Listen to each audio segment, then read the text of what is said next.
General, nós nos solidarizamos aqui em relação ao atentado que sofreu Jair Bolsonaro, as nossas solidariedades à família de Jair Bolsonaro, aos companheiros de partido, como o senhor também, de Jair Bolsonaro. Lamentamos profundamente um episódio como esse. Boa noite ao senhor.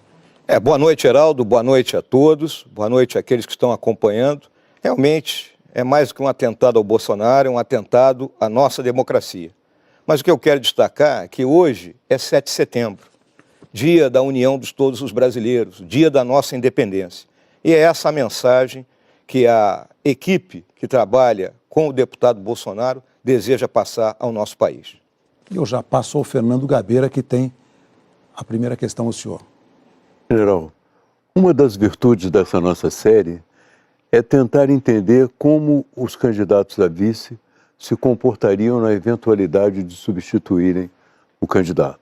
Mas essa campanha é tão confusa que às vezes essa eventualidade vem mais cedo. Ontem estivemos aqui com um candidato a vice que vai ocupar a cabeça de chapa na semana que vem. E agora estamos diante do senhor que terá mais ou menos, digamos, 10, 15 dias da campanha em que estará praticamente sozinho em relação ao candidato principal.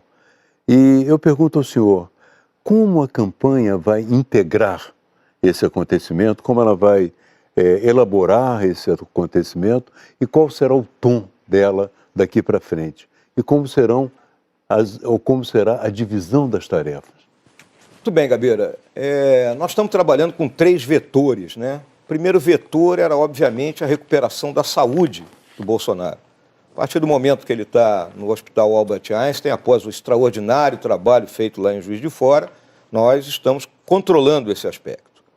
O segundo vetor é a questão da investigação policial que está em curso, não é? Nas mãos da Polícia Federal, competente, capacitada, e que vai chegar à conclusão sobre a verdade do que ocorreu ontem lá em Juiz de Fora.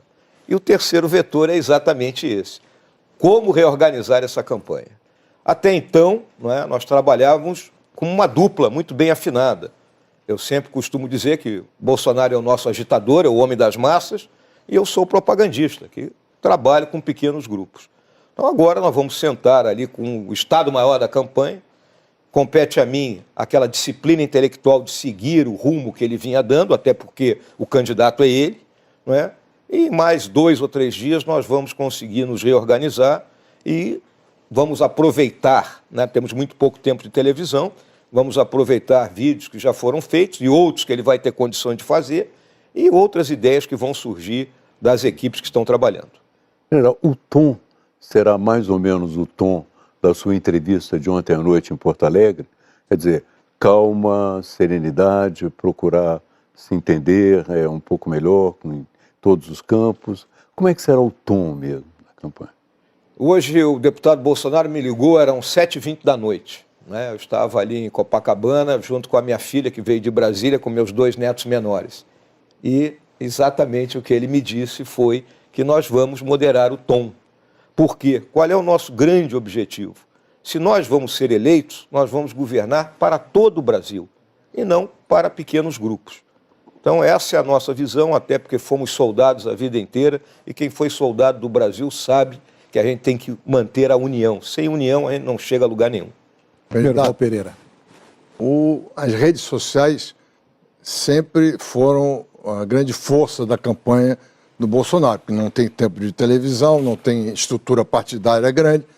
E agora, então, será mais importante ainda, né?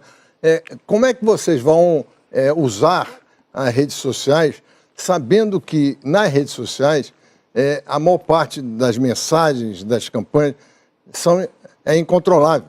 A maior parte não depende diretamente de uma ordem de alguém.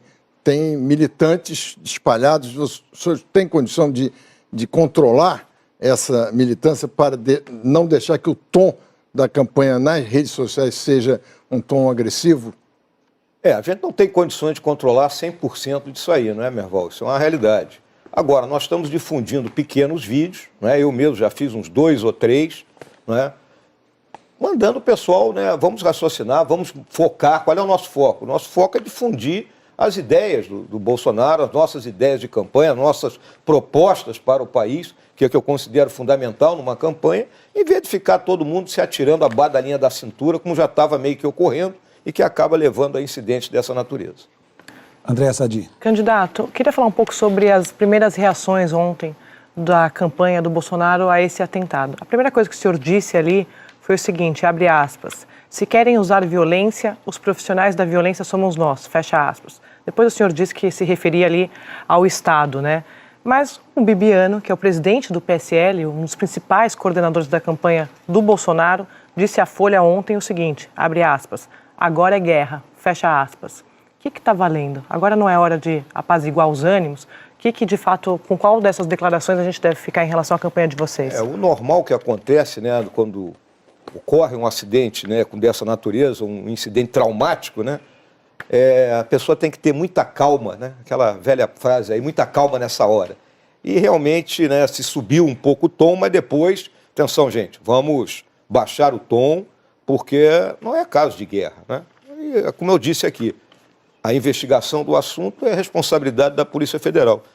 Que a polícia descobrir, que se leve ao devido processo legal, que se julgue e se condene, se for o caso. Mas que tipo de trabalho o comando da campanha está fazendo nesse momento para ir em direção disso que o senhor está falando? É exatamente o que eu respondi ao Merval, né? Nós estamos lançando esses pequenos vídeos, fazendo contato com aquilo que a gente pode chamar dos nossos cabeças de chave nos diferentes estados e passando a palavra de ordem. Atenção, reduzir as tensões. Não adianta haver o confronto nesse momento, que não faz bem a ninguém e é péssimo para o país. General, o senhor disse que pouco tempo atrás o senhor falou por telefone com o candidato Bolsonaro. Como é que ele estava? Como é que foi esse diálogo? Ele me ligou, quem ligou foi o filho dele, o Carlos, né? Colocou no Viva Voz e que ele gostaria de transmitir algumas ideias para mim a respeito dessa entrevista que iria ocorrer. Até porque eu sou meio neófito nos assuntos, né? E ele precisava me orientar. Né? Então, foi uma conversa rápida e principalmente nesse tom, né? De não exacerbar, né, a questão que está ocorrendo. Miriam Leitão. Candidato, a campanha de Bolsonaro, a campanha do senhor, sempre defendeu o porte de armas, o direito da população ter armas. Mas isso aí não tiraria do Estado o monopólio da força? E isso aí não é uma forma de dizer que cada um se vire sozinho? Essa questão, como sempre, né, Miriam, é uma questão polêmica, né? Ninguém é dono da verdade nesse papel. A nossa visão é que não é simplesmente jogar fuzil e pistola para cima, cada um pega e sai portando arma. É a pessoa ter o direito de portar a sua arma, ou seja, vai ser submetida a um teste psicotécnico, não é? Vai ter que fazer prova de tiro e aí ela vai portar a sua arma desde que queira. Eu até comparo, pode ser uma comparação exagerada, vamos dizer assim, não é? Mas os acidentes de trânsito matam quase tanto quanto os homicídios no país. E ninguém proíbe de vender carro, muito menos estão preocupados da forma como os nossos motoristas estão sendo formados, e a gente vê desastres ocorrerem à noite e dia, finais de semana, não é? Problemas graves. Pode ser uma comparação, pode ser uma comparação exagerada, Miriam, mas o que eu julgo é o seguinte, o que o Bolsonaro coloca é a liberdade de você escolher, quer ou não ter uma arma. E em que isso aí vai resolver o problema? Miriam, a questão do porte da arma, de você ter uma arma, é a questão do equilíbrio de forças, né? Então você pega, por exemplo, você é uma mulher mais frágil, obviamente, sendo atacada por uma pessoa na rua, um homem de 120, 130 quilos, se você tiver uma pistola e souber usar, você vai dissuadir esse Talvez ele me tome a arma e ele passe a ficar armado. Mas para isso você terá que passar por uma prova de tiro, por um treinamento, e você terá capaz de reagir se houver momento. E o monopólio da força, que é do Estado? O monopólio da força é para as questões coletivas, não é? Então, quando você tem grupos, como nós temos aqui no Rio de Janeiro e em outros lugares do país, que ocupam territórios por meio da força, nós não podemos permitir que isso ocorra. Candidato. Gerson Camarote. O senhor não foi a primeira opção do candidato Jair Bolsonaro para a chapa. Pelo contrário, várias outras opções estavam na frente. Poderia citar, por exemplo, o senador Magno Malta, o general Heleno, a Janaína Pascoal, jurista, o príncipe, o Luiz Felipe Orleans e Bragança. Diante disso, acabou ficando uma chapa de 2 militares. E aí eu lhe pergunto, o filho do deputado Bolsonaro, também deputado Eduardo, quando defendeu o seu nome, disse o seguinte: o vice precisava ser alguém que não compense correr atrás de um impeachment. E acrescentou: sempre aconselhei o meu pai, tem que botar um cara faca na caveira para ser vice. O senhor concorda com isso? O que ele quis falar com essa... tem que ser um vice faca na caveira? Acho que talvez ele tenha querido dizer que eu sou um cheque, né, para o Bolsonaro, né, que as pessoas vão olhar, vamos fazer o impeachment do Bolsonaro, mas quem está por trás dele é o general Mourão. Não é? Mas, na realidade, não é desse jeito, viu, Camarote? Mas o senhor está dizendo isso porque está atrás do Bolsonaro, só diria os parlamentares, ou... Como se eu fosse o bicho-papão, Val. Na realidade, não é assim. O que eu quero deixar claro, vou conceder um furo aqui a todos, né? Eu sempre fui a primeira opção. Há 3 anos atrás, em 2015, eu era comandante militar do Sul. Ele me procurou e disse: eu vou ser candidato a presidente. Conto com você. Quando eu estava para passar para a reserva, no final de fevereiro, ele disse: preciso que você se filie a um partido político. Eu digo: pô, mas eu vou me filiar a um partido político? Eu já disse que eu não quero ser candidato. O senhor tinha falado várias vezes que não... Não queria ser candidato. Não, preciso que você se filie. E aí eu fiquei aguardando. É óbvio que ele buscou outras opções que seriam melhores em termos de composição e, de busca de mais apoios. E, no final, olhou para o banco de reserva e disse: entra em campo. Candidato, mas o Bolsonaro também disse que, quando o escolheu, que ele precisava de um vice que metesse o pé na porta. Aspas dele. O que é meter o pé na porta? Eu acho, mais uma vez, como eu disse para o Merval, viu, Andréia? Talvez queiram me rotular, como aquele elemento mais... Não, mas foi o Bolsonaro que falou. Mas o Bolsonaro me conhece bem, ele sabe bem como é que eu ajo, Eu acho que todos têm visto aí, nos últimos tempos, a forma como eu tenho conduzido as coisas. Eu acho que comigo ele tem uma tranquilidade, ele tem uma pessoa que o respeita, pelas coisas que ele tem feito e que comunga praticamente com quase a totalidade das ideias dele. Merval. Candidato, o senhor no ano passado estava na ativa, falando para um grupo de militares, afirmou a seguinte coisa, aspas: os poderes terão que buscar solução. Se não conseguirem, chegará a hora que nós teremos que impor uma solução. Depois o senhor explicou que só se houvesse uma situação de caos no país. Mas que solução seria essa que os militares imporiam fora da Constituição? A Constituição já prevê estado de sítio, estado de emergência, aprovado pelo Congresso. E o senhor acabou de revelar que, ao dizer essa frase, o senhor já tinha sido convidado para entrar na política. Esse convite teve algum peso nessa sua declaração?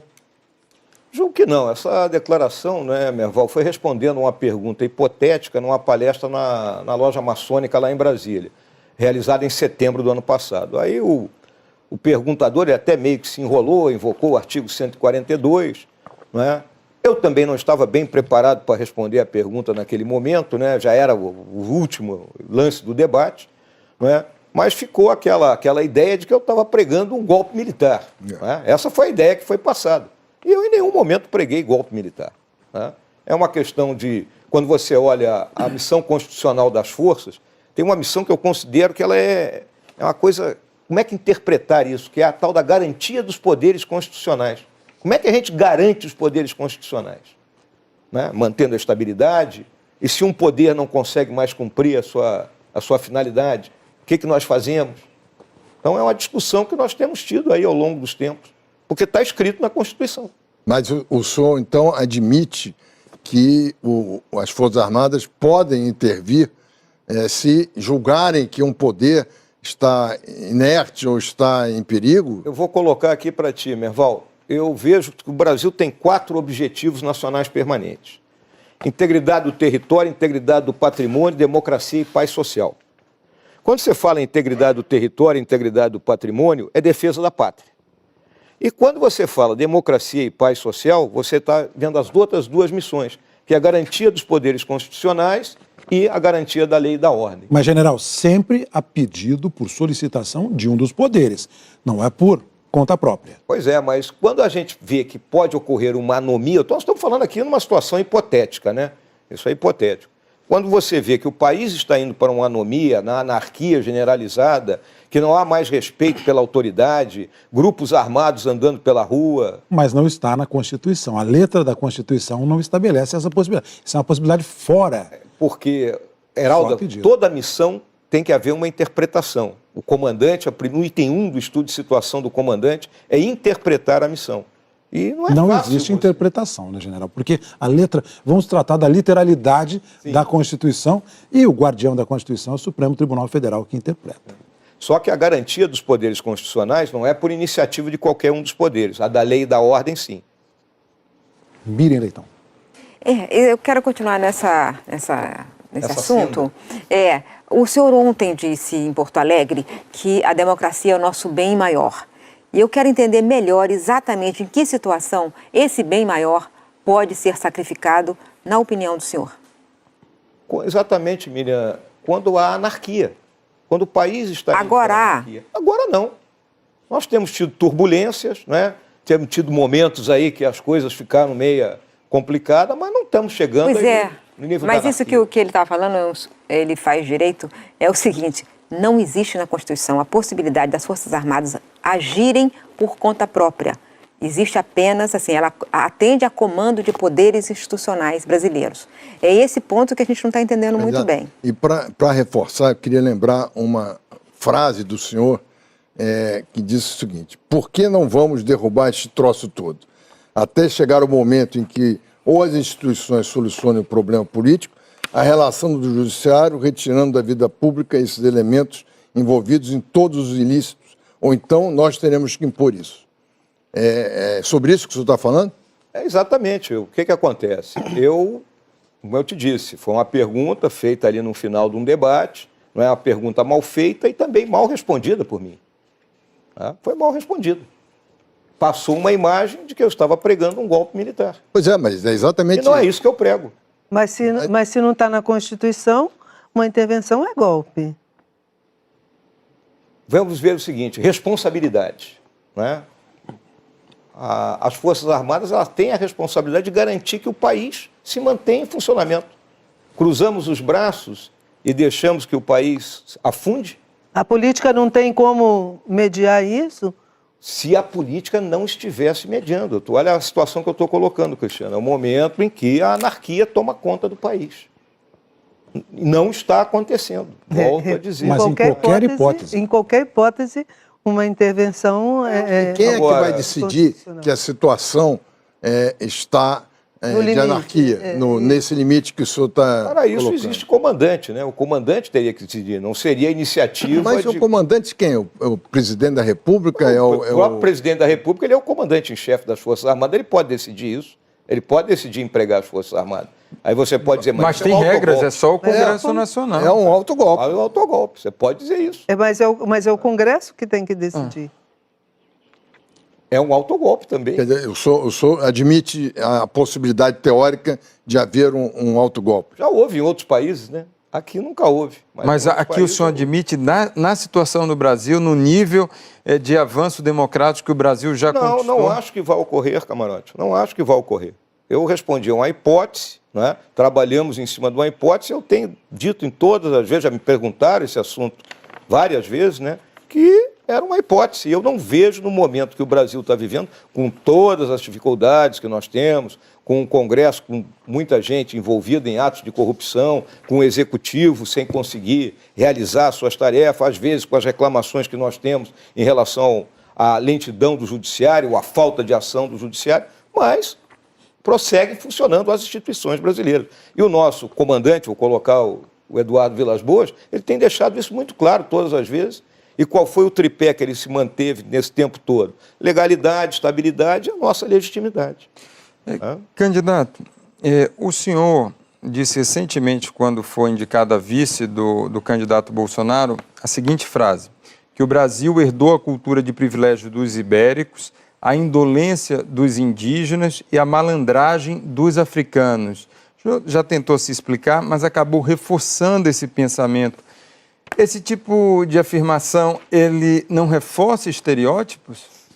Marotti, é sociológico isso aí, né? Todos aqueles que leram e estudaram a formação da nossa nacionalidade, os nossos grandes mestres, como Gilberto Freire, Sérgio Buarque de Holanda. Gilberto Freire não fala isso. Fala, quando você olha em Casa Grande Senzala, você pensa essas coisas. É interpretação. O próprio Roberto Campos falou isso, Fernando Henrique toca nesse assunto, mas o que eu quero deixar claro?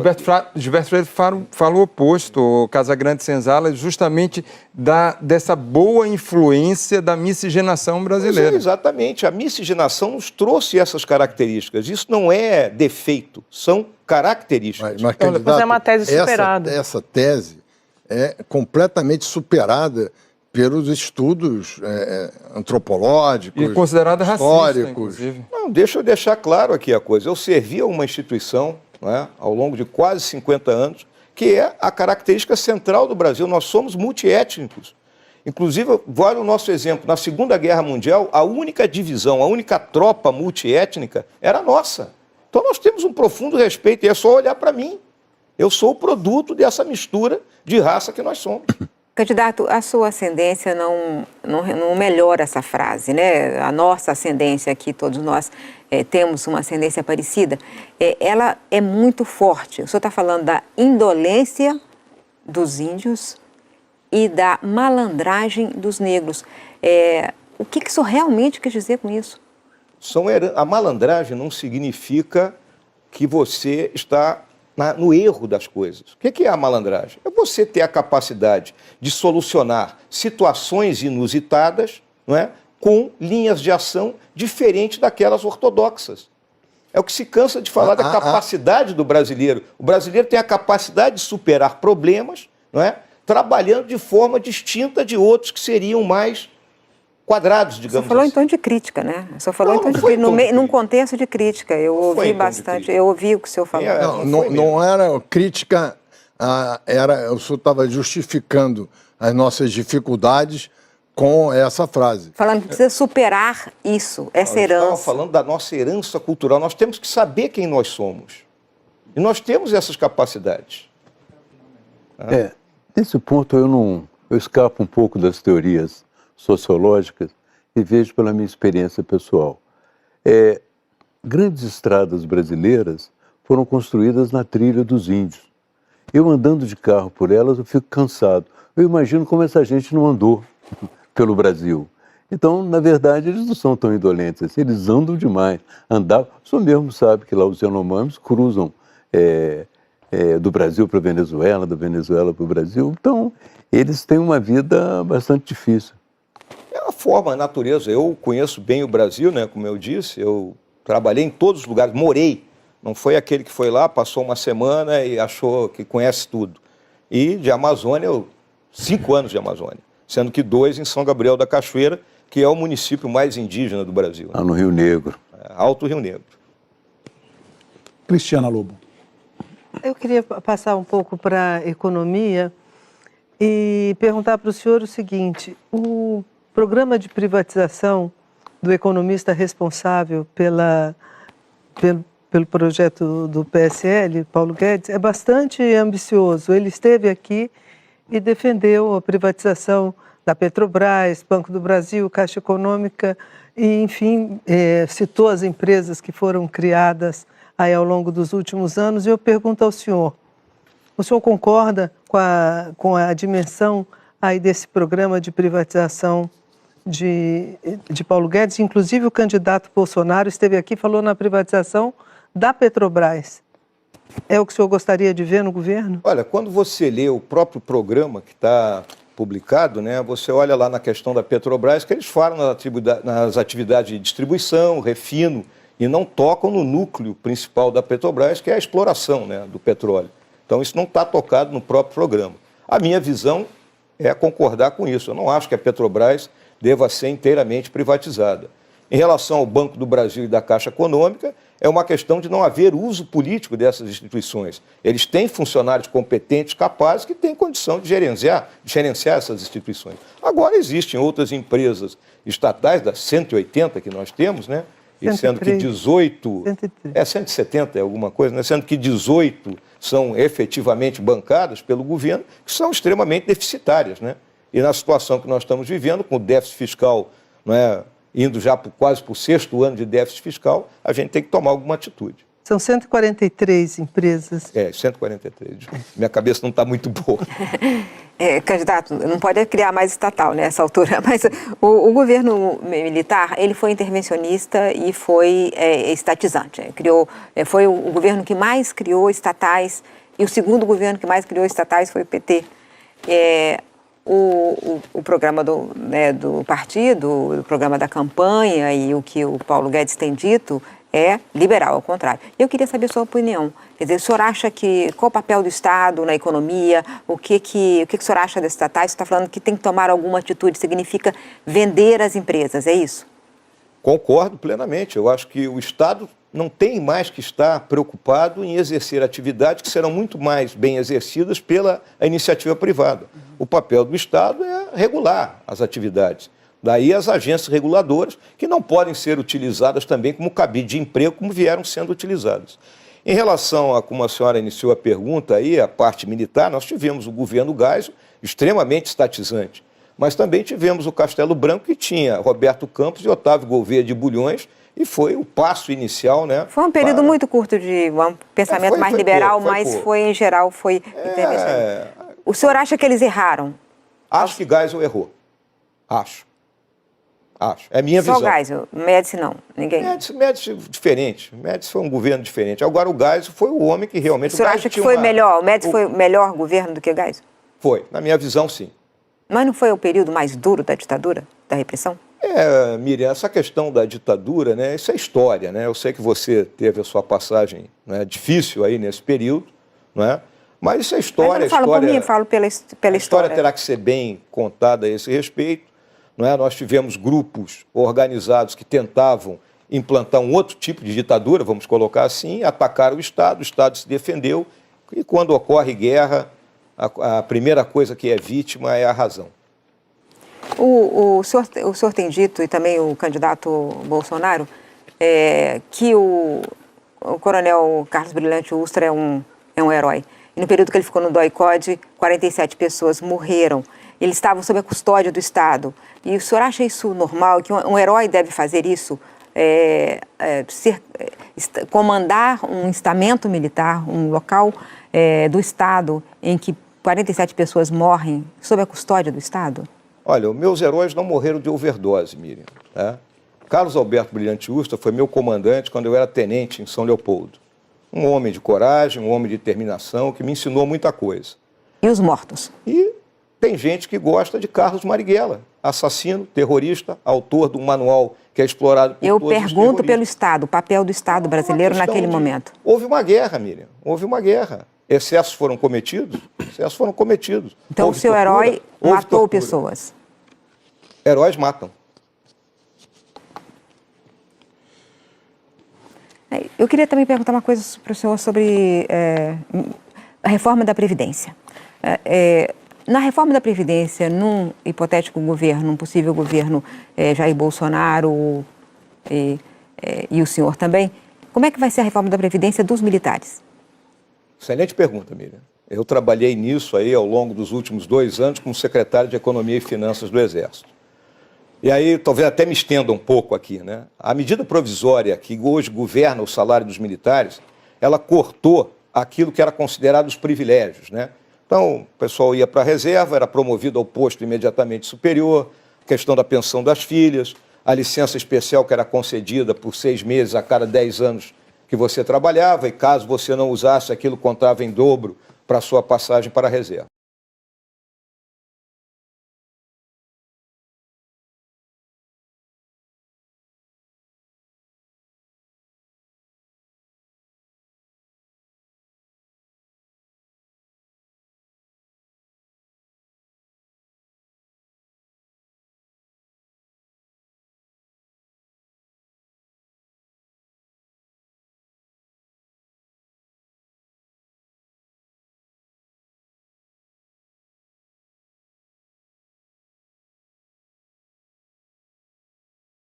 Isso gerou um decréscimo nos nossos salários. Então, hoje nós temos 3 tipos de coronéis. Falo coronel porque é o posto que o cara pode almejar atingir nas condições normais de temperatura e pressão.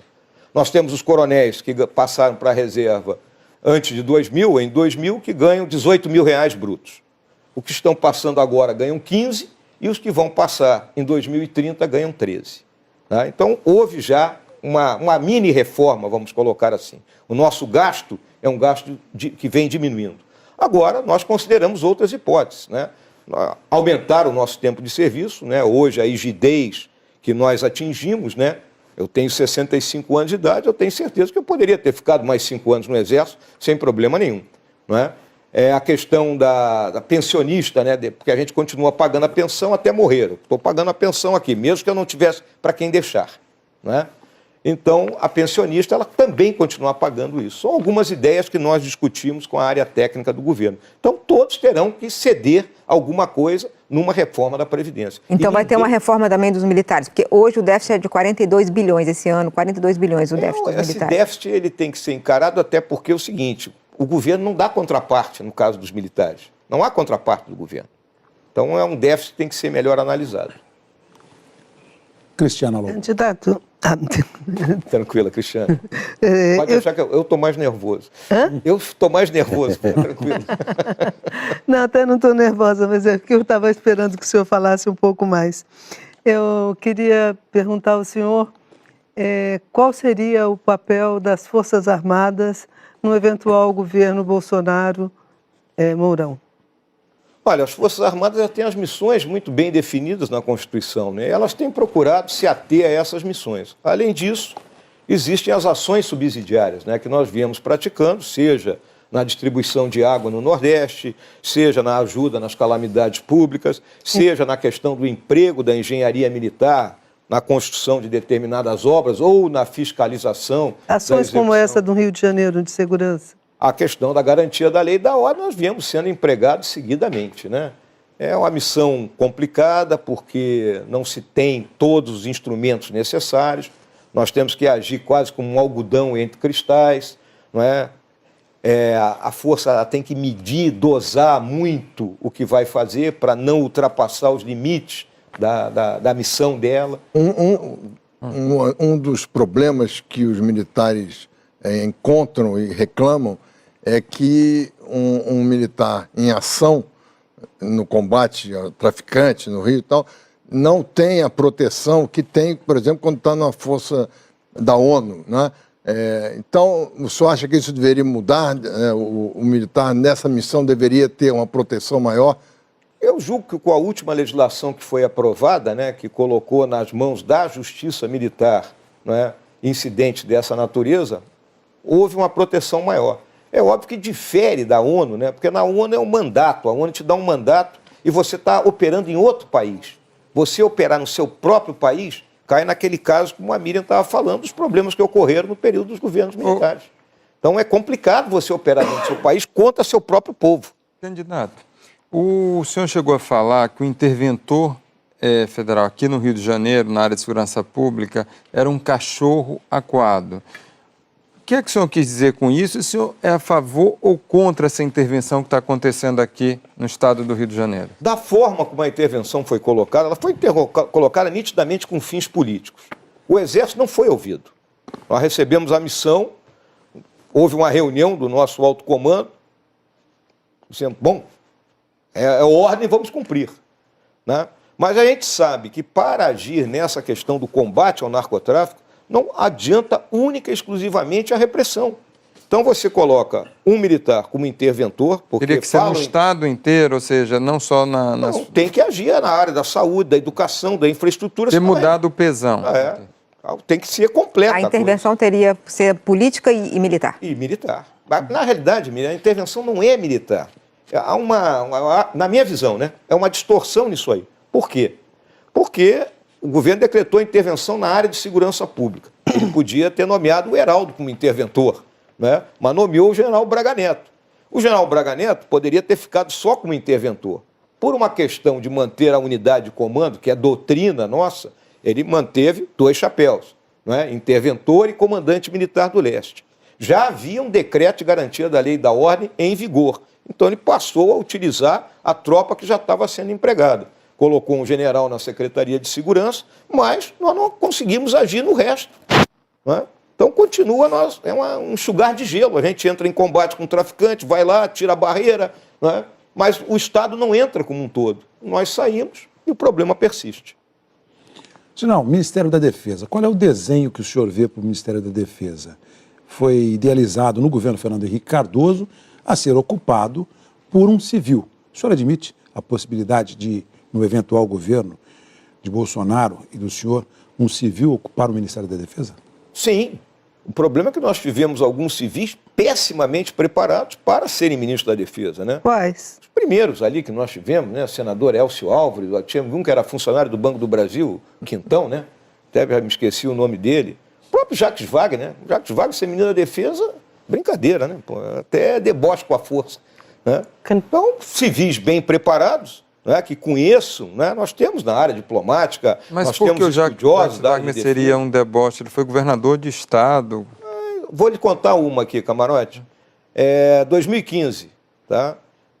Quando houve o rebaixamento da nota do Brasil, né, o Brasil foi rebaixado, né, e aí ele estava comigo lá no...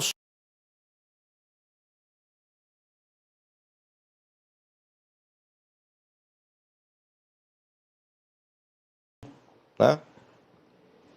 Veio a notícia, então o presidente queria falar com ele tentando ligar, e aí falou com um assessor dela, que eu não vou citar o nome, por razões óbvias, né? E aí qual era a palavra de ordem? Nós vamos dizer que no tempo deles era pior. Quer dizer, o cara não está preocupado com o Brasil, ele está preocupado com a questão política do governo dele e do outro. Pode ser ministro da Defesa? Na minha visão, não.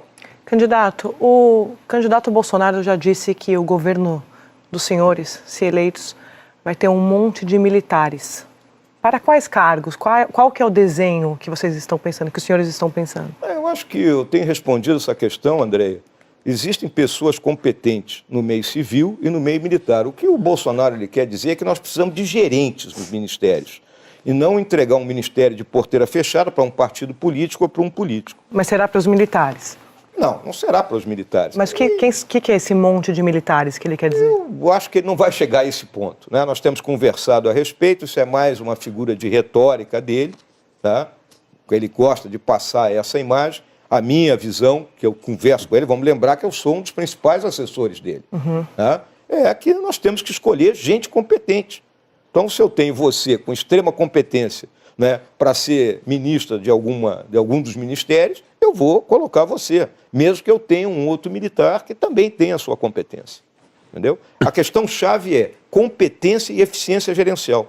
General, Fernando Gabeira. o senhor esteve 2 anos na Venezuela numa posição de observador privilegiado, conhecendo bastante bem a situação.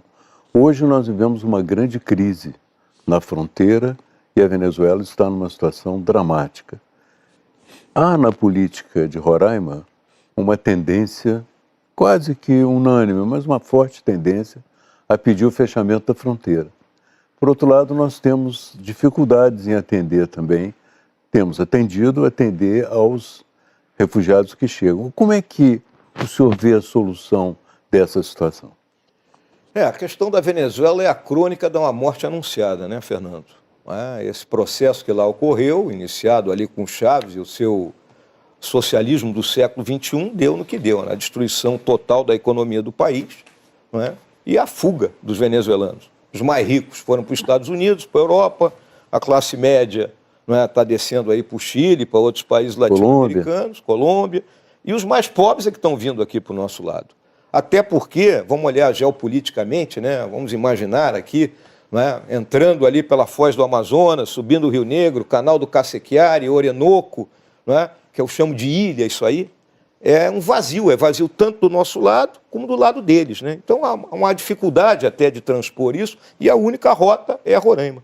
É um problema do nosso governo. O governo federal deixou correr esse barco, né, nas mãos de um estado como Roraima, que a gente sabe que não tem potencial para receber isso aí, chamou o Exército, mais uma das nossas atividades, não é? Mas o governo tem que resolver, a gente não pode virar as costas, não é, aos venezuelanos. Não é? Que país seremos nós? Qual é a imagem que a gente está passando? Né? Nós temos que ter uma política externa vigorosa e passar a imagem da ajuda humanitária que todo país tem que fornecer. E o Essa senhor é a minha acredita visão. que essa também é a posição do Bolsonaro? É a posição dele.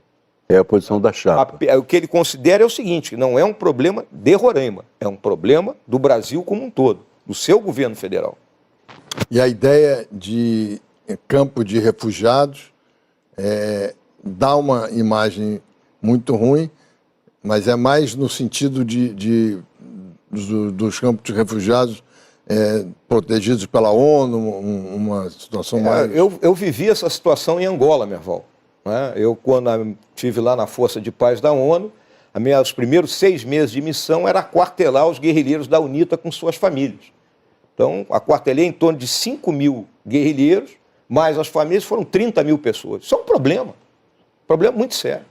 Né? Problema de saúde, problema de infraestrutura. General, né? e como incluir esses refugiados no mercado de trabalho? A gente já tem dificuldade com a questão do trabalho aqui. Como que se faz essa inclusão econômico-financeira? Pois é, Heraldo, perdão. Essa é uma questão difícil de responder, né? Nós vamos ter que buscar alguma solução para isso aí, né? Acha agora não tenho uma resposta para lhes dar a esse respeito. Você acha que a Venezuela é uma ditadura e por que as Forças Armadas sustentam esse governo? Excelente pergunta, Miriam. Você agora me levantou uma bola boa. Então vou contar a história da Venezuela aqui de forma rápida. A Venezuela teve uma guerrilha na década de 60, que todos sabem, né?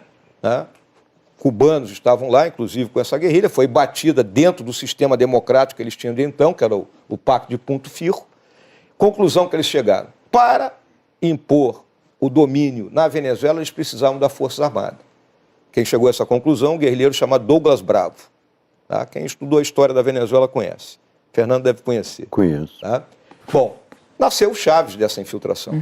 Chávez tentou o golpe em 92, né? Um golpe que ele ficou escondido no Museu Militar, e a tropa dele foi lá atacar a residência do presidente, o palácio, morreu gente. E um general que estava comprometido com esse processo, né? Ele foi encarregado de prender o Chávez e deu 5 minutos para o Chávez falar em cadeia nacional de rádio e televisão. Aí o Chávez ficou conhecido, porque ele era bom de discurso. Anistiado em 94, 2 anos depois, ele se junta a um argentino chamado Norberto Cerezo, já morreu, meio nazista até esse cara. E ele monta um programa para o Chávez baseado em 3 vetores: exército, caudilho e povo.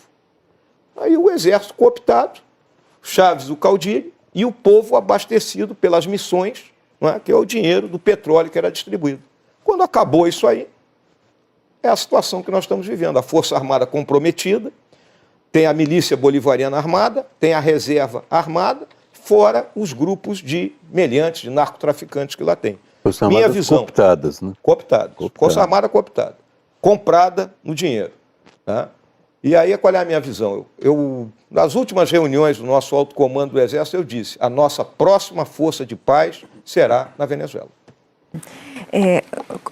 Candidato, se vocês vencerem a eleição, vocês vão ter o PT como oposição.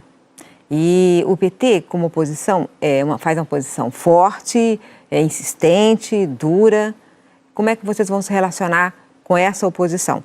E eu queria também embutir outra pergunta de política aí, a situação, né? Essa vai ser a relação com a oposição, mas a situação, o senhor disse que vai nomear pessoas pela sua qualidade técnica, isso é o ideal realmente, e não vai ser distribuído pelos partidos que compuserem a base. Mas como é que vocês vão construir a coalizão? Miriam, situação e oposição aí, como é que vai ser? Posso parecer ingênuo até, né?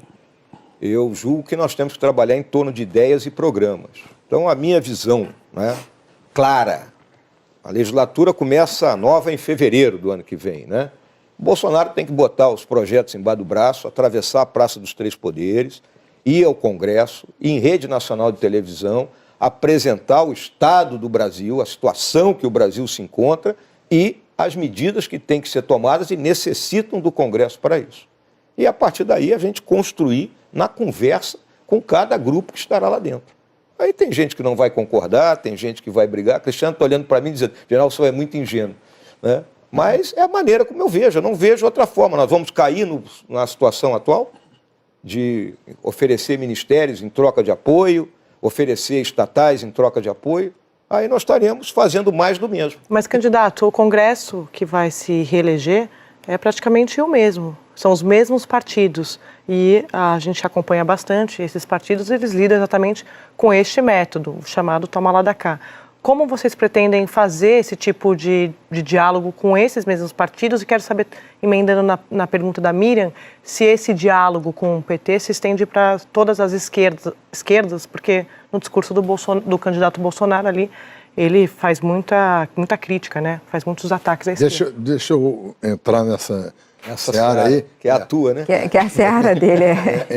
Então, o senhor acha que um governo com 2 militares quadrados vai conseguir, pela simples presença dos senhores no Palácio do Planalto, convencer os deputados a mudarem o conceito? O conceito. Merval, a minha visão é essa, porque nós temos que mostrar a situação do país. O povo tem que entender isso também. O eleitor tem que pressionar os seus eleitos, não basta só o executivo. Até porque, vamos olhar, a tarefa do legislativo é fazer as leis, aprovar o orçamento, e a tarefa do executivo é cumprir aquele orçamento e gerenciar o país de modo que se execute as coisas. Se coloca muita responsabilidade aqui nas costas do presidente, como se ele fosse o rei. O presidente não é rei, ele é chefe de um dos poderes. Não é? Então nós vamos ter que estabelecer um diálogo com o poder legislativo. Aí você me diz, vai ser complicado, a Andréa está falando, a Miriam está falando, vai ser difícil, vai ser muito difícil, mas nós temos que fazer, e dentro das ideias.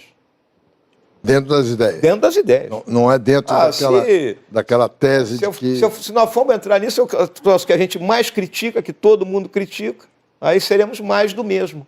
Né? E o pessoal ainda vai dizer o seguinte, esses aí eram as vestais do templo. Não, mas eu estava me referindo à sua ideia de que se houver um caos, as Forças Armadas podem intervir. Mas não haverá caos nisso aí. Essa seria uma ameaça ao Congresso, para o Congresso atender às medidas que o governo vai apresentar? Não vamos fazer que igual o Dom Pedro, para aprovar a Constituição, né? Cercou o Congresso e mandou evacuar e otorgou a Constituição.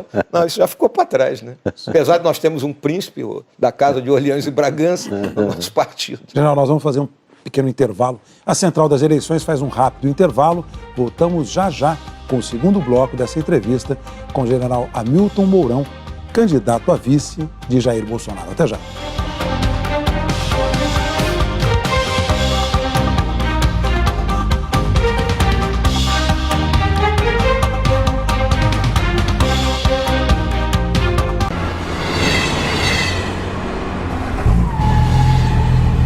Se você tem a minha idade, experimente Pharmaton 50+, que ajuda a manter a saúde para você estar no seu melhor. Pharmaton 50+, com ômega 3. Recalculando.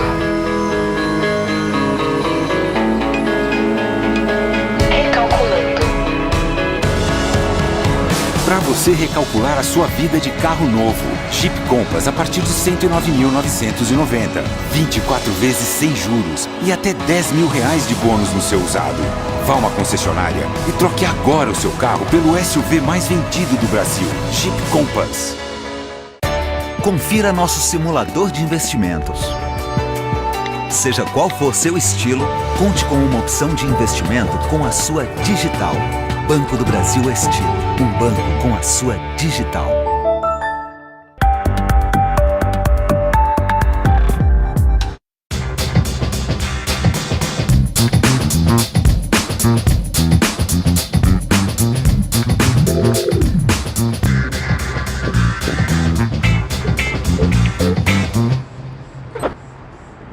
E aí, como é que foi a corrida? Sabe a pesquisa que a gente mostrou agora? Diz que você tem que correr todo dia. Só não adianta, a gente corre um dia, corre o outro. A gente está com esse projeto que é viajar o país para discutir política. Porque, mas lá em Brasília que eu vejo muito que está todo mundo preocupado com o presidente da República. E a gente quer discutir quão importante é votar também no deputado federal, no senador. Responsável por manter, por tirar um presidente do poder. A gente vai tentar viajar pelas 5 regiões do país, passando por 5 estados, fazendo capital, município do interior. O que você acha sobre essa eleição?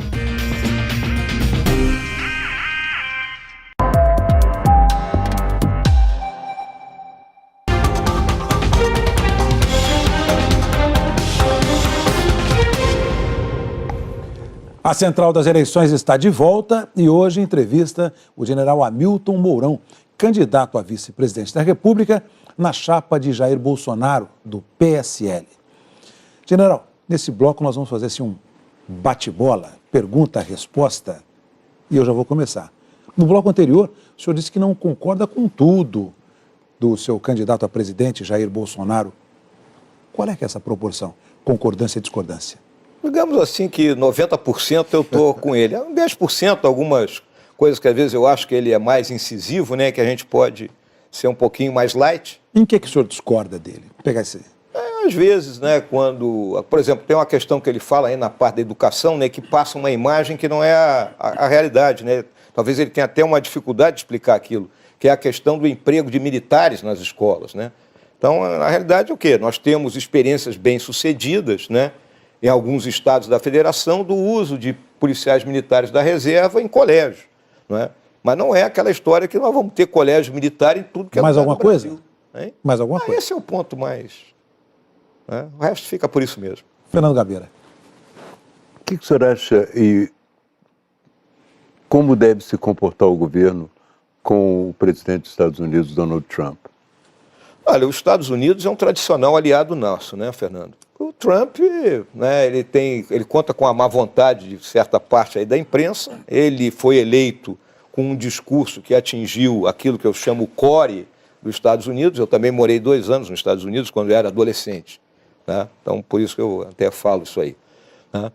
E nós temos que estabelecer uma boa ligação com ele, né? É aquela velha história, né? Os países eles têm que procurar se entender independente do governo. Os jornais estrangeiros, na sua maioria, compararam o Bolsonaro, o candidato Bolsonaro, ao Trump. E chamaram ele de Trump tropical, coisa desse tipo. O senhor gosta dessa comparação? Eu acho que são coisas distintas, né? O Trump, ele é um homem que tinha um império, né, em termos de empresariais, é um empresário. O Bolsonaro é um político, então eu acho que há uma diferença grande entre os dois. Candidato, um dos pontos altos aí da campanha de Bolsonaro é a questão da segurança pública. Não só a questão de permitir o cidadão ter arma, mas ele fala também que não transigirá com bandidos. Isso passa a ideia de que a questão de segurança pública do Brasil, que é uma das mais graves apontadas da pesquisa, possa ser resolvida imediatamente ou muito rapidamente. E é uma coisa muito mais complexa do que um discurso de campanha. Não há uma preocupação com uma frustração do eleitor se vocês ganharem a eleição com esse discurso, com essa promessa de resolver a segurança pública no país? É óbvio que se a gente levar muito tempo para solucionar o problema, nós vamos frustrar os nossos eleitores, mas nós temos um planejamento para isso já. Eu posso adiantar alguma coisa aqui, o planejamento moderno para a segurança pública, ele é baseado em evidências empíricas, que é o que nós não estamos fazendo aqui no Brasil. Tá? E o que é um planejamento baseado em evidências empíricas? Vamos olhar o seguinte, a Polícia de São Paulo ela tem uma metodologia que diminuiu o roubo a pedestres. A Polícia do Paraná tem uma metodologia que diminuiu o roubo de carga. Então nós temos que fazer a junção disso aí, aumentar a capacidade de inteligência, inteligência bem feita, formando realmente os operadores de inteligência das nossas polícias, porque a inteligência policial é diferente da inteligência de Estado, não é? E a questão dos equipamentos. Em que momento o cidadão poderá sair às ruas com tranquilidade? Os senhores têm essa imaginação? Nesse prazo, se eu for dizer isso, eu serei leviano. Né? Talvez, né, dentro daquela teoria de que eu vou impor medo, pode ser que eles saiam à rua logo. Gerson Camarote. Candidato, teve um momento de saia justa na convenção do PSL, que homologou a candidatura do Jair Bolsonaro. A jurista Janaína Pascoal, que na época era cotada para vice, ela chegou a falar que não dava para ser o PT ao contrário. Isso falando com a militância, mandando um recado para a militância, falando que precisava mais diálogo, que precisava ouvir mais. Ou seja, dando um recado ali para a questão da intolerância. O senhor concorda com a jurista Janaína Pascoal? Eu acho que a Janaína ali, ela tocou num aspecto que é exatamente o que nós começamos o nosso diálogo aqui hoje, né? Quando comentamos a questão do atentado sofrido pelo Bolsonaro. E os radicalismos, os extremos, eles não servem, né? Então a gente tem que procurar neutralizar, tanto de um lado como do outro. Foi isso que ela quis dizer e eu concordo com ela em parte. E como é que o senhor vê isso na militância? Olha, a militância do Bolsonaro ela é uma militância diferente, por exemplo, da militância de esquerda. Eles têm características distintas, não é? Mas também existe lá dentro aquelas pessoas que estão tomadas por um ódio furibundo contra tudo aquilo que represente a esquerda. Então vamos acalmar isso aí, gente. Todos são brasileiros. André Sadi. Candidato, o senhor falou agora há pouco que não concorda com tudo que o Bolsonaro fala, mas não citou a questão das mulheres, as declarações polêmicas dele em relação às mulheres. Por exemplo, que deu uma fraquejada quando teve uma filha mulher, quando ele admite ali a diferença salarial entre o homem e a mulher. Queria saber do senhor se o senhor concorda com essas declarações dele. Eu acho que o Bolsonaro está sendo demonizado, né? Inclusive a campanha que tem sido feita aí por um determinado candidato contra ele é de uma baixaria sem tamanho, porque pinça a frase de alguma discussão, não é? E passa uma imagem que o Bolsonaro é o terror, né? É o camarada que não respeita as mulheres. E não é isso, né? O Bolsonaro é um cara que foi criado numa cidade do interior de São Paulo, um homem que se fez, um homem de família, né? E essa questão das mulheres está mais do que... Eu sou filho de uma mãe que trabalhava fora, né, na década de 50. Né? Então, isso aí, o mercado de trabalho foi conquistado por vocês. Mas quando ele disse que deu uma fraquejada quando teve mulher, o senhor... O Bolsonaro ele tem aquelas figuras de retórica, é o jeito dele. Às vezes ele quer fazer uma piada... Mas o que ele quis dizer com isso? É piada, André. Ele quer fazer uma piada e aí, como muita gente tem uma certa... Não, o Bolsonaro é o cara de direita, é um sujeito radical. Então, mas é uma piada de mau gosto, né? É, aquela história, né? Às vezes, se você contar essa piada no meio de homens, não é problema. Mas se mulheres assistem, é um problema. Mas ele é candidato à presidência da República. Pois é, exatamente. Né? Miriam Leitão. Num eventual governo dos senhores, a Bolsa Família continua, vai ser ampliada, vai ser alterada, vai ser... Está colocado no programa de governo. A Bolsa Família lá, é mantida, mas eu queria tem entender aquele programa exatamente. de renda mínima, né? Está colocado no programa de governo dele. Será mantido dessa forma? Será mantido. Não tem como. Né? Eu tenho comentado isso aí, principalmente na região Nordeste, que é uma das mais pobres do nosso país. Você não pode, de imediato, tirar as pessoas. O que você tem que fazer? Nós temos que voltar a uma situação de emprego e, pouco a pouco, as pessoas irem saindo do assistencialismo do Estado e ganharem a vida pelos seus recursos próprios. Merval Pereira. Bom, primeiro eu queria lembrar que o Trump fez a mesma explicação para piadas que saíram sobre ele e gravações, tal. Ele dizia mesmo, em roda de homens, uma conversa de homens. Tal. Bom, mas não é essa a minha pergunta. A minha pergunta é o seguinte, o senhor admitiu que o Ministério da Defesa deve ser de um civil. E o gabinete civil de um militar? Dizem que o senhor poderia acumular essa função. O senhor imagina que um militar possa ser chefe do gabinete civil, como o Golbery, por exemplo, foi no governo Geisel?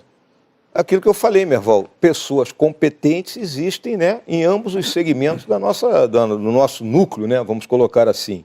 O que se fala para a Casa Civil seria até o Heleno, né? O Heleno é um homem notável, né? Uma cabeça brilhante, um camarada que sabe dialogar com todo mundo, né? Mas é uma escolha que ele vai ter que fazer na hora que a gente sentar, né? Depois o senhor terá algum papel no governo? Até agora ele não me disse, mas eu jamais vou ficar, né, indo do Jaburu, ou se for morar no Jaburu, que podemos decidir que não vamos habitar, né, nenhum dos palácios, né, ficar do Jaburu para o Planalto, trocando 6 por meia dúzia, eu não vou fazer isso. O senhor quer ter uma função específica. Algo ele tem que botar para fazer. Qual área o senhor teria mais afeição? Olha, posso até trabalhar em termos de coordenação do trabalho dos ministérios, de projetos que tenham que ser tocados, porque o que acontece? Nós somos muito ruins de projeto. Não é? Você olha, por exemplo, do São Francisco. Não é? A transposição do São Francisco foi tocada sem ter projeto, por isso que nós estamos até hoje empacados nisso aí. Como eu aprendi bastante sobre isso, eu posso coordenar determinados trabalhos na confecção de projetos. Você vê que dentro do próprio Exército, nós criamos uma diretoria para projetos. Seria uma pasta de infraestrutura? Pode ser. O senhor criticou o governo Geisel, mas o governo Geisel tinha esse tipo de coordenação do Ministério do Planejamento e alguns grupos eram coordenados. A crítica que eu faço ao governo Geisel foi o excesso de estatais. todas aquelas BRAs que nós tivemos durante determinado período e que terminaram por características nossas do empreguismo, tal e coisa, não é? Sendo uma carga pesada para o Estado. Né? Candidato, qual que é a opinião do senhor sobre as cotas? Olha, as cotas é o seguinte, se nós tivéssemos a linha de partida alinhada, todo mundo com saúde e educação correta, nós precisaríamos de cota? Não. Então eu acho que nós temos é que dar saúde e educação e acabar pouco a pouco no sistema de cotas. O senhor é contra as cotas raciais? No momento, não posso dizer que seja contra, porque é uma forma de tentar compensar a deficiência na nossa educação pública. Candidato, o senhor chegou a fazer críticas ao presidente Michel Temer. O senhor atribui isso à sua saída, inclusive, de um cargo estratégico? E como é que o senhor avalia esse momento que o senhor passou dentro das Forças Armadas depois dessas críticas ao presidente Michel Temer? Olha, o general Enzo, que foi nosso comandante, ele dizia que cada um tem que saber o tamanho da sua cadeira. Eu andei extrapolando o tamanho da minha cadeira e a autoridade do comandante não pode deixar de ser exercida. Candidato. Como é que foi a conversa, desculpe, do senhor com o comandante Vilas Boas sobre isso? Eu e o VB somos amigos de infância, praticamente. Tá? Vocês têm que entender isso. Talvez muitas vezes vocês não entendam essa questão da relação que nós militares temos uns com os outros, porque a gente se conhece. Eu costumo dizer que é diferente, por exemplo, vocês são todos jornalistas, cada um formado numa universidade e vieram trabalhar nessa empresa. Né? Então, se conheceram aqui, vamos dizer. Nós não, nós nos conhecemos desde bancos escolares, de colégio militar, de escola preparatória. Então, nessa hora, o VB, olha aí, meu amigo, você ultrapassou teu limite. Candidato, há uma pergunta que eu fiz aqui ao candidato Bolsonaro sobre índios, política indigenista. Ele falou, olha, a solução seria integrar as Forças Armadas e foi já foi feito no passado. Foi feito no passado e deu errado. Né? Houve muita morte de índios. Isso aí tem histórias terríveis. O senhor acha que é assim que deve ser tratado os índios? Eles devem ser integrados? Significa abandonar a sua cultura, destruir as suas tradições? Olha, Miriam, eu tenho convivido na Amazônia há bastante tempo, né? E você tem dos dois lados, né? Tem aqueles que querem ser integrados, né? E tem aqueles que preferem viver ali aquela vida simples deles lá dentro das suas comunidades. Né? Então, eu acho que você tem que dar liberdade de escolha, né? A liberdade de escolha e não tratar o índio como um cidadão de segunda categoria. Tem que ser pajeado, digamos assim. Tá? Essa é a minha visão. Uma das declarações do Bolsonaro que me preocupa, uma das que me preocupa um pouco, é quando ele disse que o Brasil, que ele falou o seguinte, nada de Estado laico, o Brasil é um país cristão. Mas, evidentemente, que o Brasil é 70%, talvez 80% formado por cristãos. Mas eu tenho a impressão de que ele confundiu o Estado laico com uma ideia de esquerda, quando, na verdade, é algo que surgiu há muito tempo, né? E que é uma necessidade nossa. O senhor acha que existe algum perigo de o Brasil deixar de ser um Estado laico? Não, eu acho que não, Fernando, até porque o presidente não pode impor isso, né? Isso teria que passar pelo Congresso e seria uma gritaria total, né? O presidente não tem condições, né? Não pode impor isso. General, 3 medidas em busca da transparência. Quais seriam? O senhor poderia elencar? Medidas em busca da transparência, publicidade dos atos, né? Principalmente a questão das políticas públicas, saber transmitir o objetivo das políticas públicas, né, para a sociedade. Como? O uso das redes. Né? Nós temos que expandir o uso de redes. Não sei se todos sabem aqui, nós só temos 90 mil antenas de celular no Brasil. A China tem 1 milhão. Então, se a gente expandir a nossa questão das antenas de celular, nós vamos atingir o país como um todo por meio da internet. Então, nós teremos transparência dos nossos atos. Não é? Então, essa é a minha visão. Candidato, o candidato da sua chapa, Jair Bolsonaro, sobre o Museu Nacional, ele chegou a falar uma frase que causou surpresa a muita gente. Ou seja, já pegou fogo, o que é que você quer que eu faça? Mais ou menos assim que o Bolsonaro falou. Como é que o senhor avalia essa questão do Museu Nacional e o senhor concorda com essa frase do Bolsonaro? Mais amplamente, qual é o papel, a importância da cultura num governo Bolsonaro Mourão? Merval, Camarote, eu sou um homem dedicado à cultura. Leio até os livros da Miriam, pô. Né? Então, eu acho que a cultura é fundamental. Agora, nós aqui no Brasil, nós jogamos fora, nós não conservamos o nosso patrimônio. Na nossa instituição, no Exército Brasileiro, nós temos um carinho com o patrimônio, vocês vão lá nos nossos quartéis, nas nossas fortalezas e vão... Então, nós queremos passar isso também para o resto do país. Agora, com recursos orçamentários, nós temos que abrir isso, fundações, não é? Tem que haver a iniciativa privada, a questão de o camarada descontar do imposto de renda. Nós não temos essa mentalidade aqui no Brasil. Não temos nem legislação para isso. Então temos que mudar, né? Temos que mudar. Candidato, muito obrigado pela presença do senhor aqui. Olha, eu agradeço a todos, eu quero dizer que assisto a todos, não é?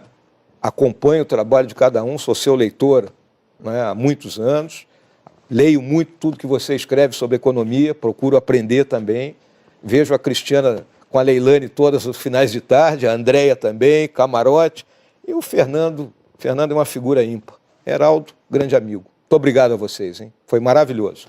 Obrigado, general.